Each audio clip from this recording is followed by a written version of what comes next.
Hello, my beautiful friends. Welcome back to the show. Today, I am super excited to dive into today's conversation with Kellee Wynne Conrad.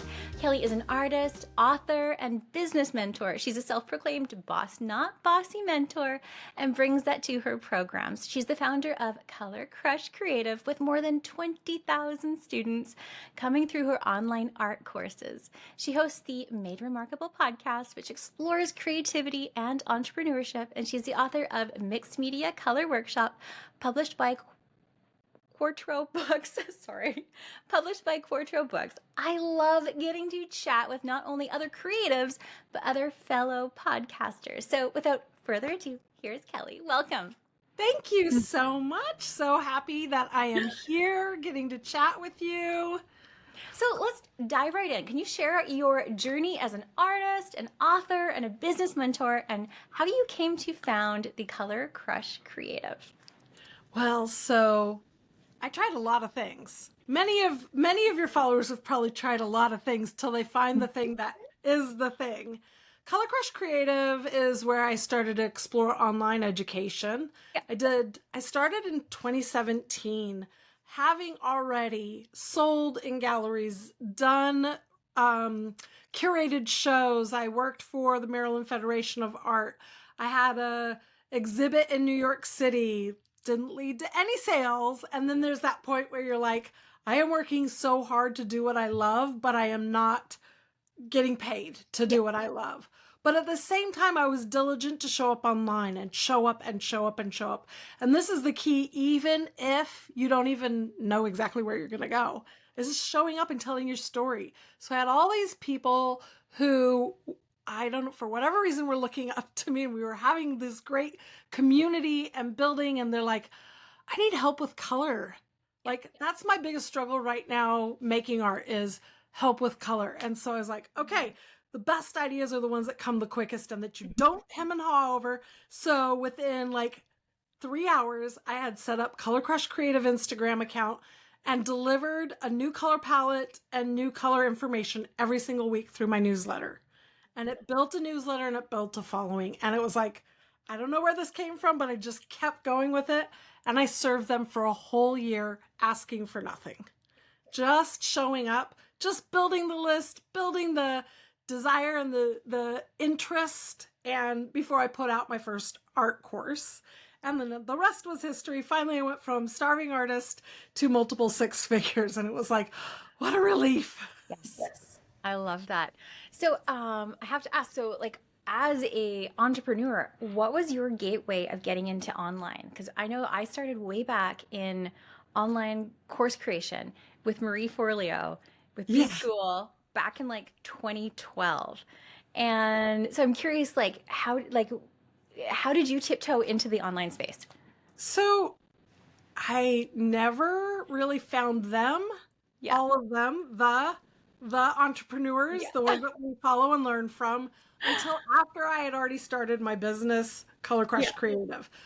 The truth was, is I was fascinated with the medium of internet connection from the time that it was available. So whether it was my early motherhood years of scrapbooking and getting online in chat groups, then there's the blogging, and then Facebook comes. And so all along the way, I'm like, how do I use this tool to connect with people around the world? It just, I don't know. Part of it is I come from an entrepreneurial, creative background of my parents and everything.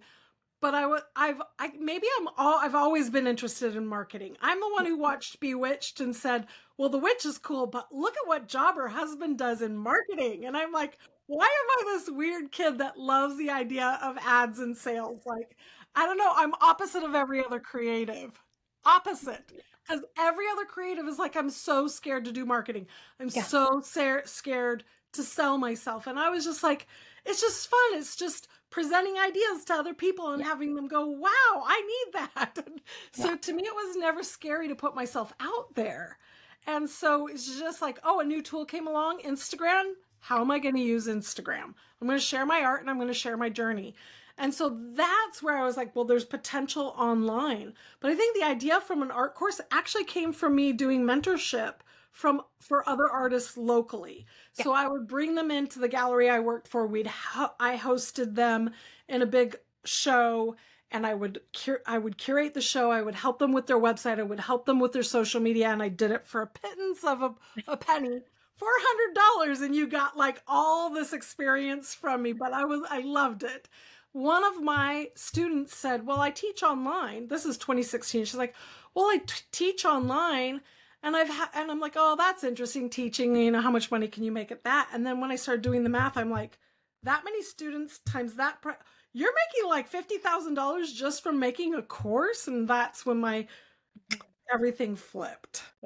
So since then, I've tried all kinds of things online, including memberships, art courses, summits. I've taught workshops in person. Once I understood the importance of marketing meaning just showing up and building the list, then everything from that point on has been, full force forward go. Yeah. I think especially in our photography industry, it's easy, but it's also hard. Because we have so much content as photographers when it comes to our work, but I think a lot of us get really stuck with what to say with it. And so we stop from actually posting anything because we're like, I don't know what to say with this image. And I know that consistency really is king, whether it's building a podcast, whether it's showing up online. So what advice do you have on that for like being consistent, but also having the words to put with our images? I love that, because sometimes you got to get going before you actually know where you're going. But your customers seem to know, the listeners here seem to kind of know the direction they want to go. They know they're photographers. They know mostly they're working with families and newborns. But who is your customer specifically? Because even that can be more niche.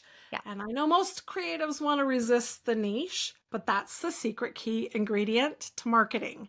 Yeah. Because once you understand what your customers' desires are, where their heart is, what they're curious about, where they're struggling, maybe your customer's just struggling with the time to get their family freaking cleaned up for a photo shoot. Talk to them about what they feel, how they're struggling, what they wish that they knew.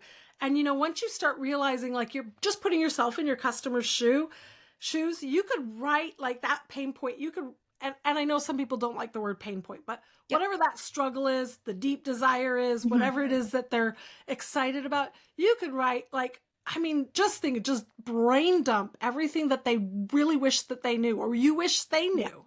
Or how easy it is to hire you, or how easy it is to work with you, or just your behind the scenes. Yeah. They want to know you're I get it as a mom, because I'm a mom too, and this is the chaos. So if you want a photo, all put together, we could do that, or we could do think outside the box. You guys, think outside the box. Maybe we'll do one where you're in your messy middle of life raising kids. Yeah. And it's okay, because we can make something really joyful out of that. So talk to your customers. Really, honestly, it's just try to get into their head. And you've been working with them long enough. It's the same thing that I work with all my clients. What does the person who's reading that post need to know right now today? Yeah. Right? And then I like to mix it up with, what am I about to offer? So if I know I'm about to launch something, I'm about to do my springtime photo shoots.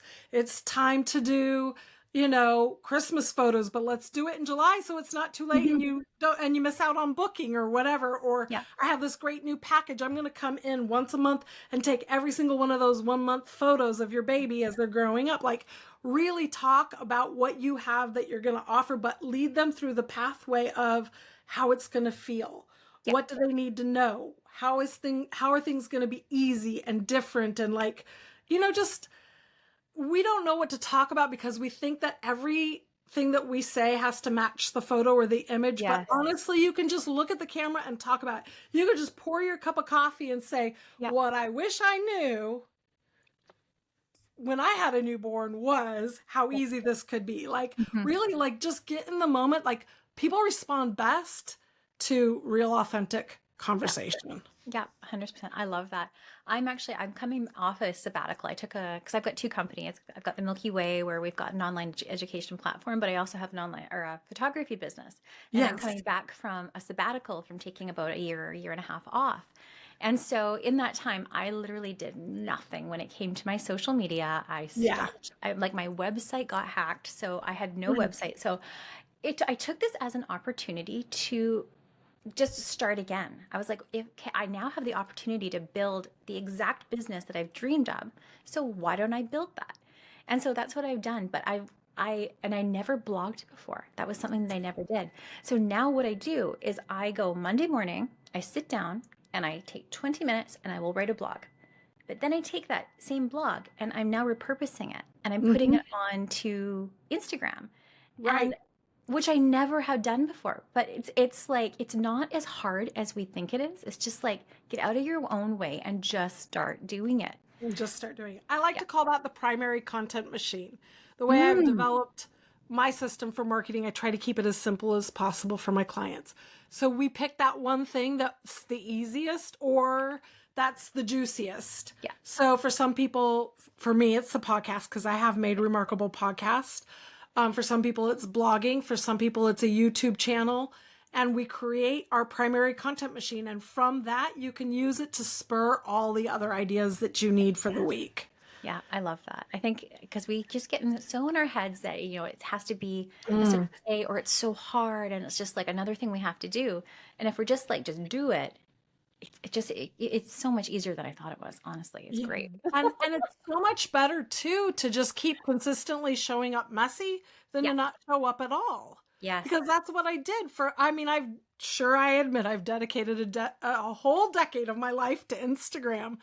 But it was in that process that I've had customers since prior to Color Crush Creative who have gone through the entire gamut of learning art from me and now are in my mentorship programs. Yeah. Because Color Crush Creative, like you, I've kind of put a pause on teaching art. There are so many other people that I'm going to help them with their business to teach art, creativity, making, whatever, photography, ceramics, sewing, whatever it is, your creative thing that keeps you going, that you get to pass on to other people in whichever way that you're going to build this amazing business. I love supporting that person because that, to me, the more creativity is in the world, the better. But I had to put a pin in Color Crush Creative to focus on what I'm doing now. But I've had customers come from way back then, the Kellee's just blogging phase to now Kellee's a mentor and a coach. And so they've followed me on that whole journey, and people do. They want to see where you're going. So you just show up, talk about what you're doing now, and some people will fall to the wayside and new people will come. And especially with photography, if what you're looking for is the customer who's going to hire your services, that's going to be ever changing.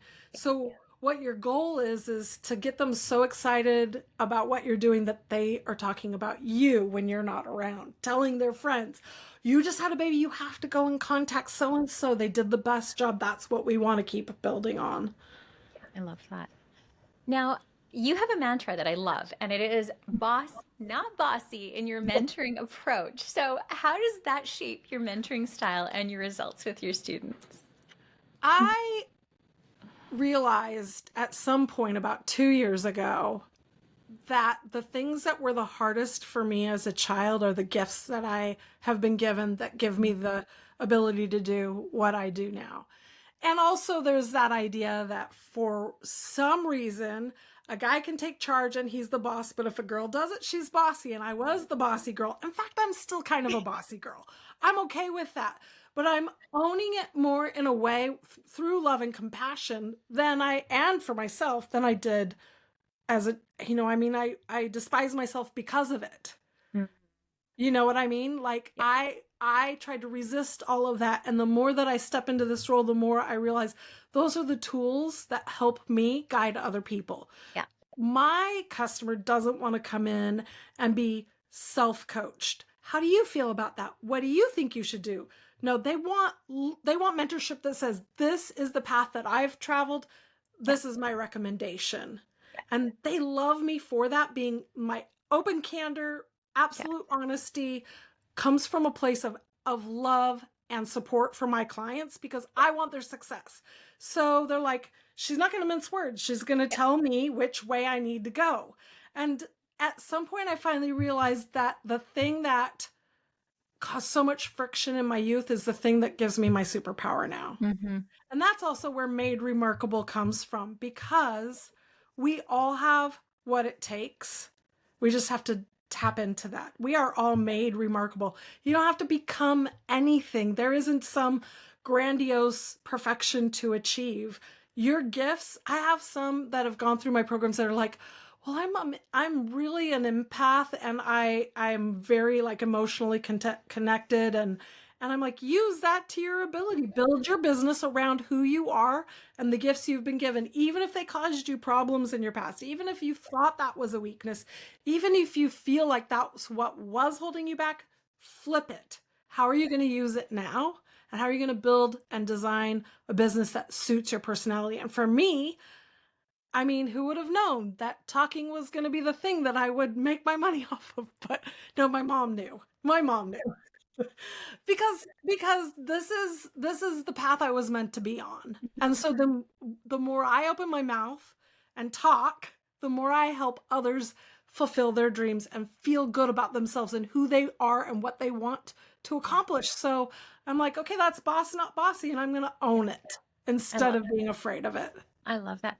Now, do you ever run into a situation where you have your clients and they're like, I don't actually even know what I want? And how do you help unpack what is it that I actually want?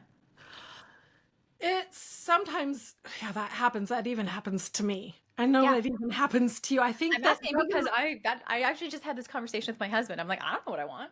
yeah, right. Because really, honestly, we're going to change and grow our whole life. And whatever we think that we're doing now, that like, you're not stuck in this path forever. I mean, look at Jenna Kutcher. She was a Oh, no. photographer. Yeah. And now she's like I a know. massive influencer. Yeah. Or she's a thought leader. I'd rather Yep. give her credit for that. And so you don't know how life is going to continually change. But in the moment, we do have to make a decision. Yeah. And I really like falling on like, one of my clients explained this to me of what I did for her. And so I've kind of owned it. She says, you're like a prism. You're showing me all the different facets of myself and then bringing it back to white light so I can make sense of it. And where I don't believe that being multi-passionate is going to help you in your business as far as doing all the things, right? So if you're trying to sell something and you're trying to do photos and you're trying to make art and you also have this basket weaving project over here, like, I mean, I know so many artists that are like that. They have all these things and they don't want to let go of any of it. All those different avenues are killing you from actually being able to make money and probably overwhelming you. So I'm like, how do you package all the things about you into the ideal business, right? So we're very multifaceted people. And as creatives, it's really important that we don't leave parts of ourselves out. There are some things that might have to be left on the shelf. But for me, I love art. I love business. I love talking. I love traveling. So I'll travel for a workshop. I'll make art so that I stay creative. I work with artists. So I'm packaging up the best parts of me. Yeah, I'm not able to like do everything, but it's enough that I feel so fulfilled. So I think the first thing is to just really look at the experience you've had and then also what you want to be known for. So even if you're known for one thing, but you really wish that it was going in a different direction, what is it? What is it that, I see a lot of people like, well, I'm just going to do this and play it safe for now. And they're missing out on going all the way. Yeah. Because whatever we start building, that's the foundation, Right. right? So build it to last and start building this kind of foundation of who you are and what you're capable of doing from the ground up. And that'll give you room to pivot along the way. And thinking outside of the box is so important. So I'm going to just venture to guess that a lot of your listeners are like, this is what I see other people doing. I'm doing the same thing. Instead of saying, how can I design it completely different and yet still familiar enough that people say it's a no-brainer? Because our product and our business model and what we offer are all different things. If your product is photography, your business model is what? Your business model is taking family pictures or taking wedding pictures or doing travel photos or whatever, right? or in my case, it's my product is teaching people how to make art. Say it's teaching people to make art. That's the product, but the model is like, okay, am I making a course? Am I offering in-person workshops? How am I designing it? And then the offer is, how do you put it together so it's so juicy and irresistible? How can you think outside of the box and do it differently than what other people are doing? And the reason I'm bringing all of this in, and as you're trying to decide, part of the problem in making decisions is we're just following what we see other people doing. But what would be like so bonkers that you're like, that would never work, and then you do it and it does work, right? How do you set yourself apart? How do you like kind of go against the grain of what everyone else is doing? If you're a boss, not bossy, how do you do that, you know? Yeah. Because innovation is really what is going to be sometimes your secret sauce, right? Like you're just, yeah, look at it. Where's the problem? Or like, what could I do better? Like, what would be, what solution am I solving? You know, maybe it's like, maybe you're the photographer that has a stylist that you work with. Maybe you're a photographer that maybe has your very own makeup artist, or maybe you don't even have a client closet, but you offer like styling service where you tell them everything that they can wear beforehand. Like there's so many different ways to innovate, right, that people aren't doing, right? How about this? There's someone in my area here bought one of those really cute old caravans that look like a traveling circus. I don't want to use the word gypsy, but I just did anyway. But you know, like so that I can paint a picture. But like she bought one of those old caravans. She renovated the whole thing, and then she decorates it for the season. So she'll have a traveling Santa. She'll have a traveling Easter bunny, traveling whatever. Like, so she brings it. She'll either say, okay, this is the location I'm at, bring everyone, we'll do photos, or I'll come to you, to your destination, take pictures of you and your family. But instead of like a family having to leave and go to the photography studio, she's bringing this magic with her. So that's the outside of the box thinking, that it's like, it's so magic. One time I went in and I saw, it's like she had all these like fake bubbles, plastic, but it looked like bubbles. It looked like a little fairyland. And it's like, how cute is that? Like, what kind of an idea?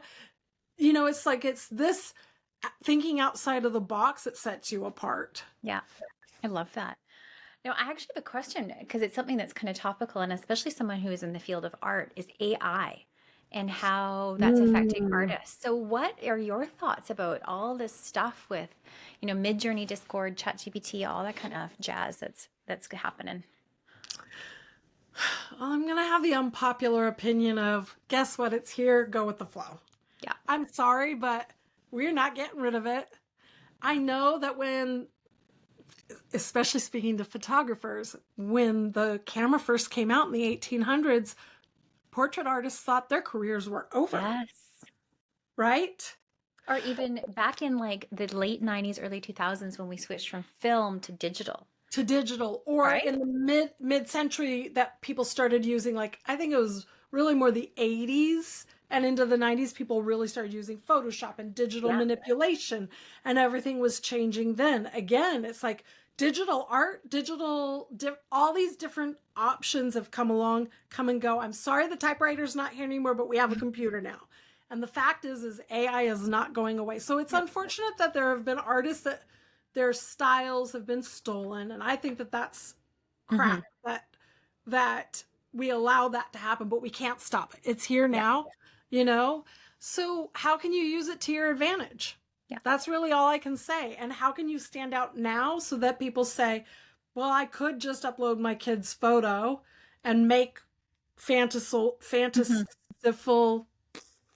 pictures, but what if you say, okay, I'm going to make a real fun package for you. I'm going to snapshot 10 pictures, but I'm going to use AI, and we're going to like put them in, you know, a Smurfs village or whatever. I don't know. Like, I'm just trying to Totally. We can really, and I can even make your own children's storybook out of this, or a poster for their wall. Like, they're really into, I'm going to say strawberry shortcake because that was my favorite as a kid.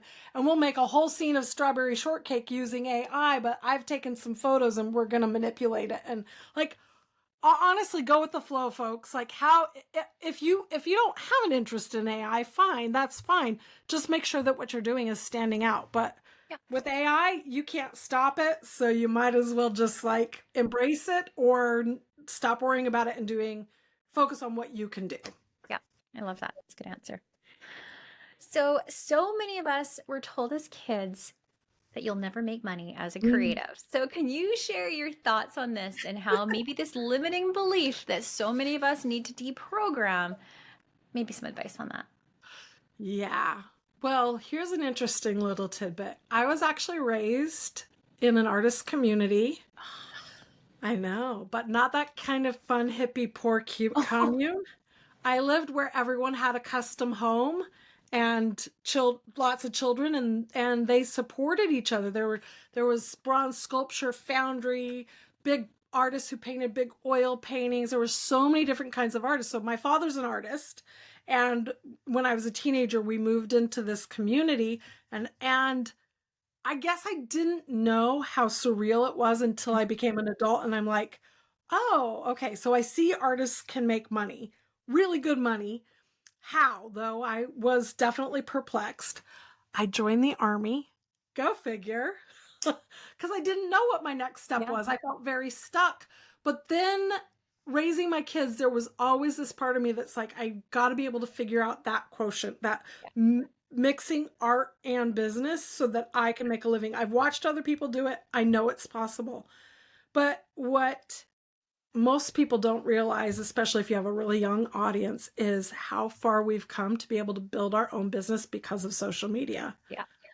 And that was not like I watched in the 80s and 90s and even early 2000s. The only way you were going to make it is with a gallery, with a representation, paying for ads in magazines or newspapers or flyers or showing up and networking. There wasn't this option that we could just post ourselves online and attract the right customer.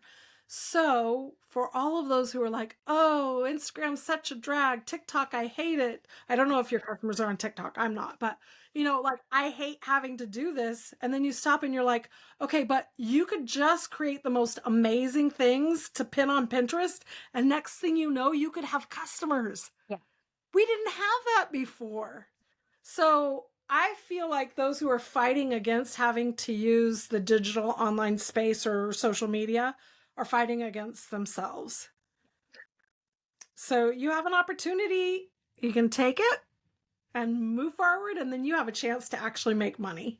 Yeah. And it's amazing because if it wasn't for me showing up consistently and then showing up consistently and serving, because that's all Color Crush Creative did at the beginning, was just serve and help and build a community and build connections. If you really want to make a good income, that's it. Just show up. And every time you show up online, you have the other person in mind more than you have yourself. You're going to start making connections. Yeah, for us, a lot of our photographers run into the people aren't going to charge me what I need to charge or what I need to make. So what advice do you have on that? So, oh my goodness, this is such a hard thing because I sometimes I still feel price resistant when I'm like, how to charge your worth. I love what Jasmine Star said is she just charged the first price and every time she raised it a little bit. Yeah. But really it's like, look at the market value around you and look at how you're putting your offer together. What is it that you're doing that you're standing out? Are you bringing like you said, maybe makeup, or you're bringing your little caravan along? Like, where is that at? Are you doing high touch editing with it? Or are you just giving them the raw images? Like, look at your full package. And I do think with time we charge and then we keep raising those prices. You get the customers to speak for you, then your value goes up. Honestly, the only way to get past it is to do it, right? So I do that recommendation for my clients as they're launching courses is the first time it's going to be a little lower, but you let them know the next time it's going to be more. Buy this package now because the next time it's not going to be this price. Okay, you buy this package and you get 3 other friends to buy it at this price because the next time price goes up. This gives you a little more comfort level Because if you're asking way beyond where your comfort is, it's going to show and you're going to be resistant. If you're charging so little that you feel taken advantage of when you walk away, you're going to burn out. So you find that happy little comfort ground, that comfort space that says, okay, this is enough that I will walk away feeling like I'm happy with the work I've done, but I also know there's room to grow. And every time you just grow a little bit more. Love that. Good advice. So the concept of we is more important, I guess, than me. That resonates very deeply. So how do you incorporate this principle into your coaching and your mentoring program? Thank you for asking. It's something that I really had to come to grips with, because when I said I want to help more people, I got a little bit of that. A little bit of imposter syndrome, because that's something that's pretty normal for everybody. But I also looked at the bigger coaching space, which we were kind of talking about earlier. There's so many coaches online, and some of them feel, I'll be honest, a little predatory. Yep. Right? There are so many course creators online. There are so many different kinds of programs you can do. There's so much out there. There's so much to offer, right? So I looked at it, I'm like, I don't want to ever be that person that will make money at all cost. Yeah. And so I had to shift the way I was thinking to, how am I serving and how am I helping? And if I am not always in a position of serving and helping and creating a better community for everyone, then I'm not in the right place. Yeah. But I had to get to that point where I understood that about myself and how I was going to work with other people and how I was going to teach and coach other people. Because now I have customers that went from, oh, marketing felt so gross and I hated doing it, and now I like it, and I never thought that I'd like it. And the reason I like it is because, again, like I said, every time I show up, I'm in service. Yeah.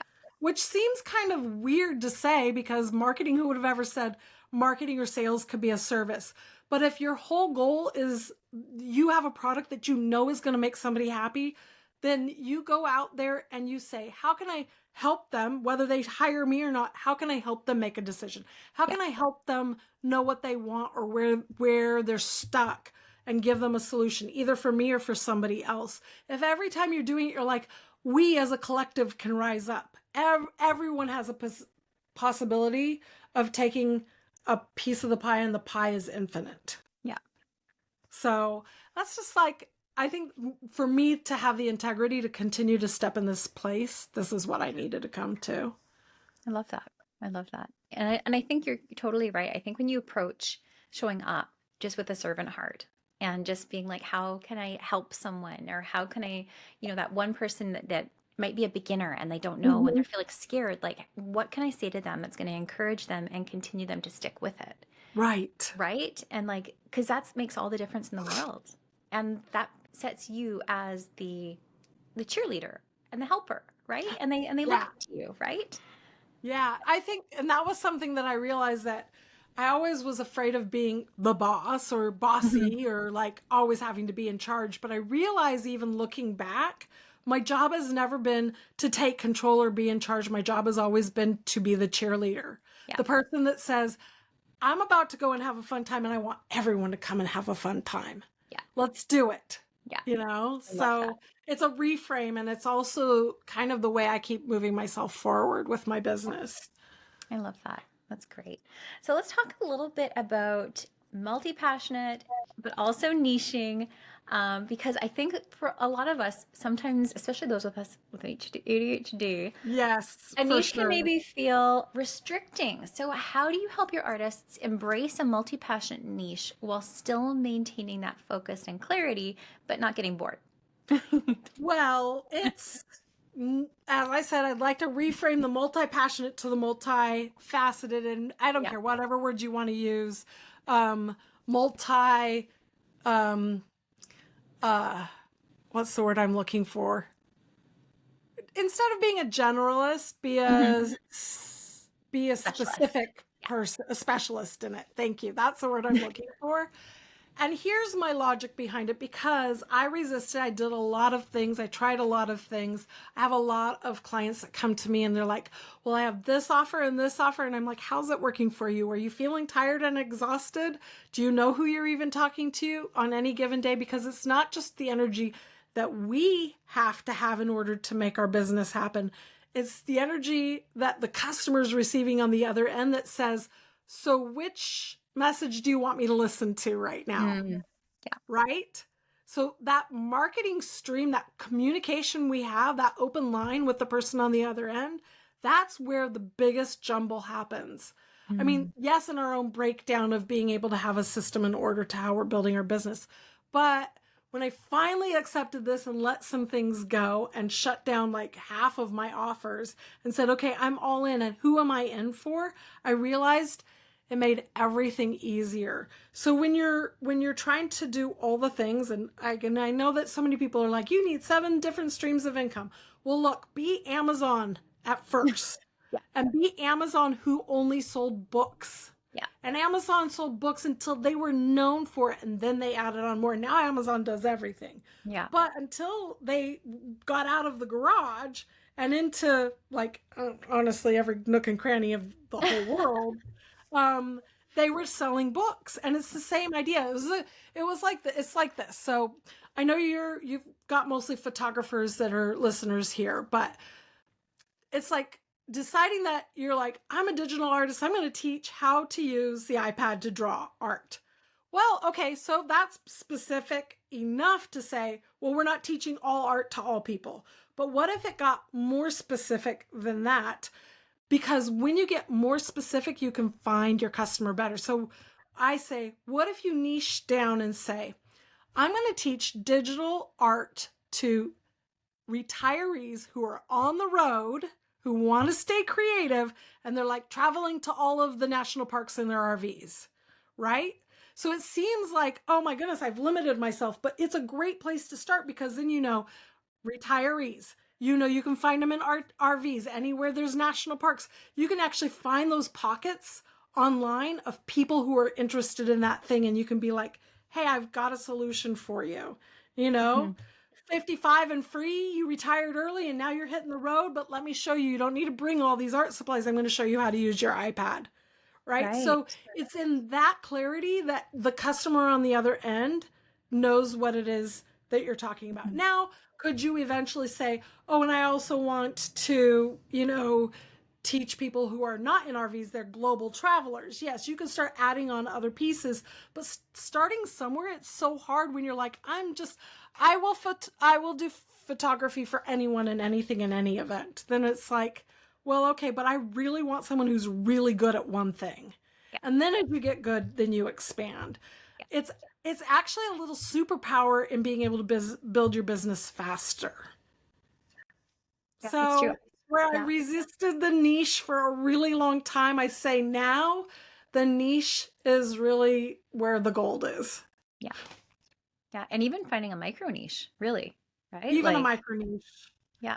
Yeah. That's really interesting. So if you say, I want to be a coach and I can help anyone, that's really different from saying, I'm a coach who helps creative entrepreneurs build their online business. Yeah.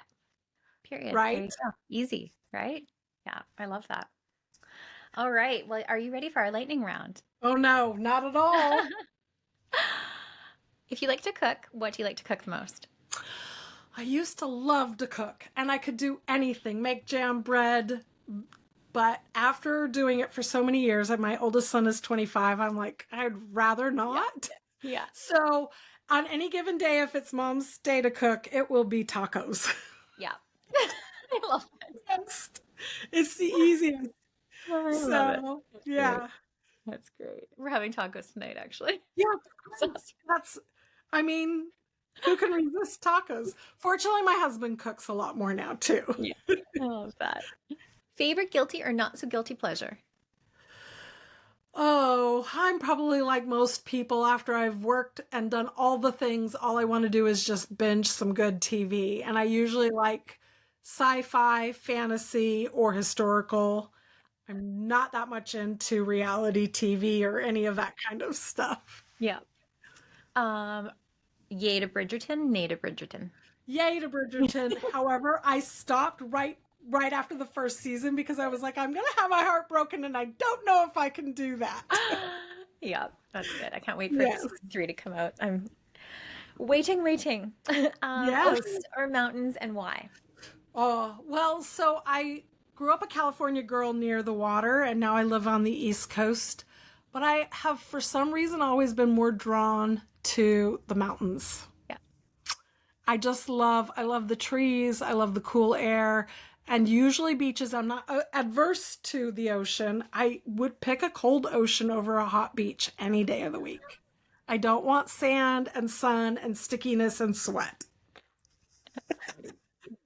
I'm opposite to probably everyone who's like, I can't Give wait me to heat. the beach. Yeah, nope. While everyone else is going to the beach, I'm like, where is it cold? Love it. Go-to song that lifts you up when you're down. I think, okay, I was going to say I don't listen to music that much anymore because I'm just so busy. But I would say probably anything Van Morrison. Yeah. So I go real oldies, probably before my time, but I feel like there's just something nostalgic and sweet about it. So Yeah, totally. I love that. Mine is Heart of Gold by Neil Young. Oh, That's like I my love jam. that song. Mhm. Okay. I think that we probably share some playlists. Yeah. I love it. Good old 70s kids. What advice do you have for someone just starting out in a creative business? Don't be afraid to try a lot of things, and then don't be afraid to niche. So sometimes you just have to dabble a bit to get your feet wet and understand yourself better. But when you're really ready to go full force, pick something, just one offer for one type of a person on one channel and go all in. You'll go a lot further that way. I love that. What has been the best piece of business advice you've ever been given?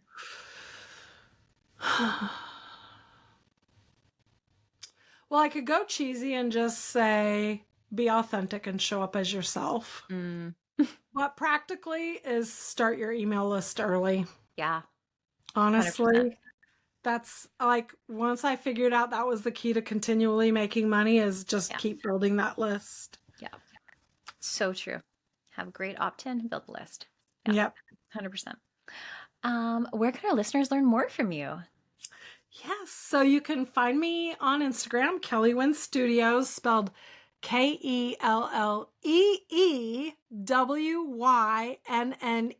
Studios. I have to spell it because my parents gave me a weird spelling. So Kellee Wynne Studios on Instagram, or come and listen to the Made Remarkable podcast on all platforms. I love to talk to artists. We talk creativity, but we talk a lot about building a business. So I love to end my interviews just with this last question, and it is, what are you currently curious about or artistically curious about? I'm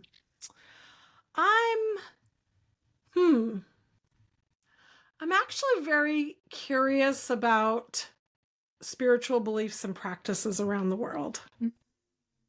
So I'm opening up to that more and more as I grow as a human, and just how that impacts our relationships and helps,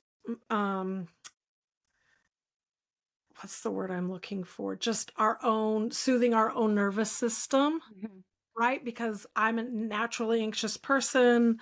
I actually have anxiety disorder, and I'm ADHD, and like all of that kind of stuff. But I've learned as I've gotten older that a lot of these, especially for me, some of the ancient Eastern philosophies, really, I'm very curious about it because it really helps me find a sense of peace, not from a afterlife or religious point of view, but of a everything's going to be okay kind of point of view. We take it in stride. So I'm very curious about that. I even traveled to Nepal 2 years ago.